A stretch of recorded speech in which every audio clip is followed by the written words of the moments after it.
ડીસામાં શાંતિપૂર્ણ માહોલમાં મતદાન શરૂ। ગ્રામીણ વિસ્તારોમાં મતદાન માટે મતદારોની કતાર લાગી। લોકસભાની ચૂંટણી માટે ત્રીજા તબક્કાનું મતદાન આજે શરૂ થઈ ગયું છે।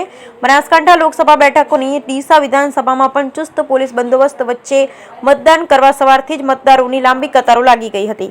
બનાસકાંઠા લોકસભા બેઠક માટે ભાજપ અને કોંગ્રેસ બંનેમાં મહિલા ઉમેદવારો મેદાનમાં છે। ભાજપમાંથી ડોક્ટર રેખાબેન ચૌધરી જ્યારે કોંગ્રેસમાંથી જ્ઞાનીબેન ઠાકોર વચ્ચે સીધી સ્પર્ધા છે। ત્યારે આજે ડીસા વિધાનસભા વિસ્તારમાં પણ સવારથી જ મતદાન કરવા માટે મતદારોની લાંબી કતારો લાગી ગઈ હતી। શહેરી કરતા ગ્રામીણ વિસ્તારોમાં સવારે મતદારોમાં વધારે ઉત્સાહ મળ્યો હતો અને શાંતિપૂર્ણ માહોલમાં મતદાન કરવા માટે મતદારો ધીરે ધીરે મતદાન મથકો પર પહોંચી રહ્યા છે। ડીસાની આદર્શ હાઈસ્કૂલમાં અમેરિકાથી આવેલી ડોક્ટર પૃથ્વી કિશોરભાઈ નાઈ નામની યુવતીએ પણ દેશના વિકાસ માટેને હિતમાં મતદાન કરી લોકોને વધુમાં વધુ મતદાન કરવા માટે અપીલ કરી હતી। બનાસકાંઠા લોકસભાની ડીસા વિધાનસભા મત વિસ્તારમાં કુલ 121 બિલ્ડિંગમાં 281 મતદાન મથક બૂથની વ્યવસ્થા કરવામાં આવી છે, જેમાં ડીસામાં કુલ 70 મતદાન મથકો સંવેદનશીલ હોય। આ મતદાન મથકો પર પોલીસ ઉપરાંત બીએસએફ તેમજ પેરામિલિટરી ફોર્સના જવાનો પણ ફરજ પર તૈનાત છે।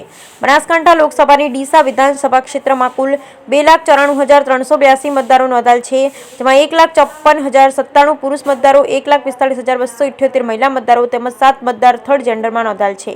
બ્યુરો રિપોર્ટ ભરત ઠક્કર, ડીસા, બનાસકાંઠા।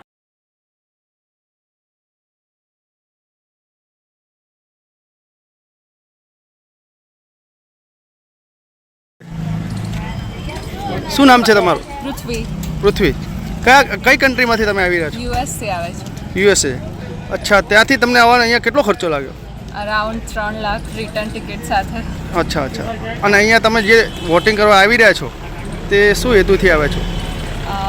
વોટ કરવો એ બહુ ઇમ્પોર્ટન્ટ છે દરેક સિટીઝન માટે, તો કરવું જોઈએ, પોતાનું મતદાન વ્યક્ત કરવું જોઈએ। જી, ઓકે। અને અહીંયા વોટિંગ કરી અને તમે ઇન્ડિયાની પ્રજાને તમે શું સંદેશ આપવા માંગો છો?